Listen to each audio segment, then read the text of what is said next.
శాంతి కలగాలని 25 లక్షల రూపాయలు ప్రకటించి సంఘటనలు జరిగి పెద్ద సంఖ్యలో కోసం అనేది ఆలోచన లేకుండా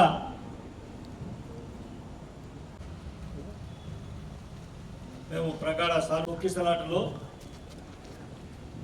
ఆ ప్రమాదంలో మరణించిన ఎక్కడ ఏది ప్రత్యేకంగా దృష్టి పెట్టవలసిన అవసరం ఉంది. జోహార్ కాశీబగ్గం మృత వీరులకు, జోహార్ కాశీబగ్గం మృత వీరులకు. మున్ముందు ఏ ప్రాంతంలోనూ ఎన్నో చూస్తూనే ఉన్నాం. కాశీబుగ్గలో వెంకటేశ్వర స్వామి ఈ రోజున ప్రభుత్వ పరంగా ప్రభుత్వ యంత్రాంగం నిఘా పెట్టి 15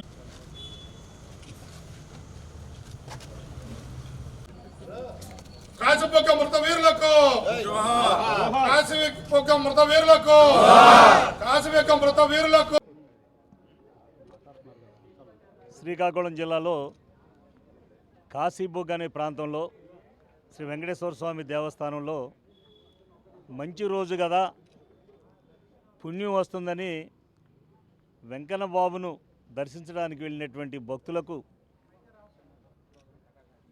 ఎలాంటి పరిస్థితి వచ్చిందో నిన్న చూసాం. ఎందుకంటే స్వామివారి దగ్గరికి వెళ్తే పుణ్యం వస్తుంది, మన కుటుంబానికి మంచి జరుగుతుంది, మన బిడ్డలకు మంచి జరుగుతుందని మంచి ఆలోచనతో దేవుని దగ్గరికి వెళ్తారు.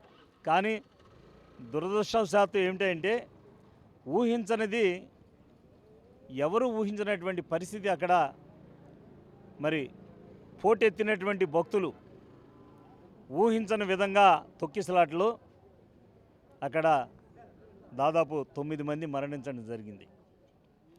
ఆ మరణంతో ఆ ప్రాంతం అంతా కూడా, ఆంధ్రప్రదేశ్ అంతా కూడా అట్టుడిగిపోయింది. ఎందుకంటే ఒక దేవాలయాల్లో పుణ్యం కోసం, దేవుని దర్శనం కోసం మంచి జరుగుతుందని వెళ్ళినటువంటి భక్తులకు అక్కడ కనీసం వేలాది మంది భక్తులు వస్తున్నప్పుడు ప్రభుత్వం తరపున కానీ పోలీసు వారు కానీ అక్కడ ఎవరూ లేకపోవటం చాలా విచిత్రంగా ఉంది.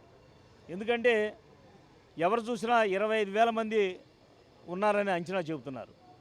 అన్ని వేల మంది అంచనా ఉన్నప్పుడు ఒక ప్రాంతంలో ఒక చిన్న తిరుపతి వెంకటేశ్వర స్వామిలాగా అన్ని వేల మంది ప్రజలు అక్కడికి భక్తులు వస్తున్నప్పుడు కనీసంలో కనీసం అక్కడ మరి పోలీసు వారు ఒక బందోబస్తు ఉండాలి, లేదు ప్రభుత్వం ప్రత్యేకంగా వేరే వారితో అయినా అక్కడ బందోబస్తు ఏర్పాటు చేసి అక్కడ భక్తులను ఎలాంటి ఇబ్బంది లేకుండా చూడాలని బాధ్యత ఉంది. అదేమీ లేకుండా జరిగిపోయిన తర్వాత ఇది ప్రభుత్వ దేవాలయం కాదు, ఎండోమెంట్స్ దేవాలయం కాదు, ఇది ప్రైవేట్ దేవాలయం అంటారు. ఏ ప్రైవేట్ దేవాలయం ప్రైవేటు కార్యక్రమాలకి ప్రభుత్వం సెక్యూరిటీ ఇవ్వట్లేదా?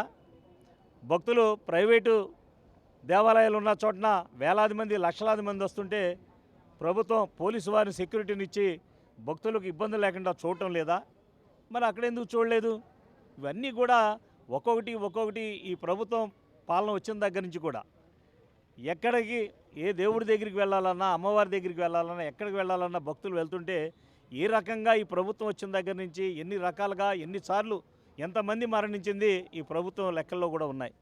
కానీ ఇలాంటి ఇబ్బందులు మళ్ళీ ఎక్కడా కూడా జరగకుండా, అలాగే ప్రభుత్వం ప్రతి కుటుంబంలో ఎవరైతే చనిపోయారో ఆ కుటుంబానికి 25 లక్షల రూపాయలు తక్కువ లేకుండా ఇచ్చి ఆదుకోవాలని కూడా మేము డిమాండ్ చేస్తున్నాం. ఇది 25 లక్షలు కాదు, 50 లక్షలు ఇచ్చినా ఆ కుటుంబాలని మనం ఆ మనిషిని తీసుకొచ్చి అప్పు చెప్పలేము. కనీసం ప్రభుత్వం ఒక మంచి ఆలోచన చేసి ప్రతి కుటుంబానికి 25 లక్షల చొప్పున ఇచ్చి ఆదుకోవాలని మేము విజ్ఞప్తి చేస్తున్నాం. శ్రీకాకుళం జిల్లాలోని కాశీబుగ్గ అనే ఒక గ్రామంలో వేంచేసి ఉన్న శ్రీ వెంకటేశ్వర స్వామి దేవస్థానం నందు కార్తీక మాసం ఏకాదశి రోజున భక్తులు దైవ దర్శనం కోసం వెళ్ళగా అక్కడ ప్రభుత్వ వైఫల్యం, పోలీసుల వైఫల్యం మూలంగా అక్కడ భద్రత కరువై ప్రజల తోపులాటకు గురై ఎంతోమంది ప్రాణాలు కోల్పోయారు, అలాగే ఎంతోమంది గాయపడ్డారు. ఇలాగా ఎక్కడ ఏ దేవస్థానం నందు అక్కడ ఉత్సవాలు జరుగుతుంటే అక్కడ ఏదో ఒక దుర్ఘటన. ఈ కూటమి ప్రభుత్వం వచ్చినప్పటి నుంచి ఎక్కడైనా ఉత్సవాలు జరుగుతున్న దగ్గరికి భక్తులు వెళ్తుంటే మళ్ళీ ఇంటికి తిరిగి వెళ్తారో లేదన్న భయం. చంద్రబాబు నాయుడు గారు పదవి ఎక్కినప్పటి నుంచి 2014-19లో పుష్కరాల రూపంగా ఎంతోమంది భక్తుల ప్రాణాలు బలిగొన్నారు. అలాగే ఇప్పుడు టీటీడీ దేవస్థానం నందు వైకుంఠ ఏకాదశి రోజున తొక్కిసలాట జరిగి ఎప్పుడు జరగని విధంగా అక్కడ ప్రాణ నష్టం.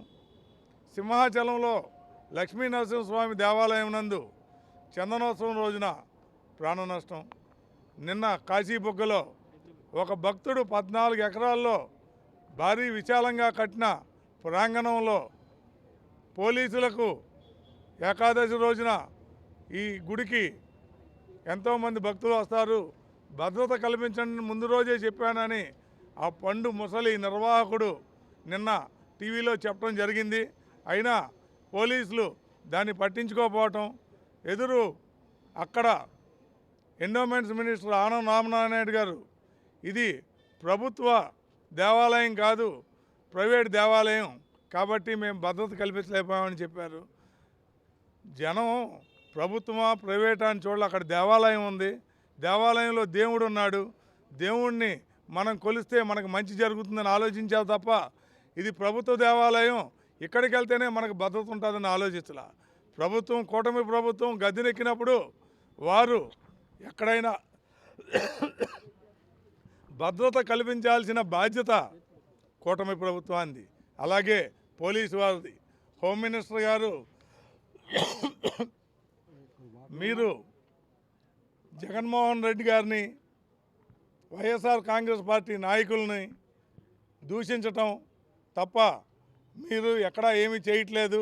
ముందు భద్రతపై మీరు దృష్టి సారించి ఇలాంటి ఎక్కడా జరగకోకుండా మీరు చేయాలని కోరుకుంటూ, అలాగే ఎండోమెంట్స్ మినిస్టర్ గారు కూడా ఇవన్నీ పునఃపరిశీలించి ఇలా మరి ఎక్కడా జరగకోకుండా ఆయన దీనిపై చర్యలు తీసుకోవాలని, ప్రతి చనిపోయిన భక్తుడికి ఎక్స్గ్రేషియా ఇచ్చి వారి కుటుంబాన్ని ఆదుకోవాలని ఏలూరు వైఎస్ఆర్ కాంగ్రెస్ పార్టీ తరఫున మేము ప్రభుత్వాన్ని డిమాండ్ చేస్తున్నాం.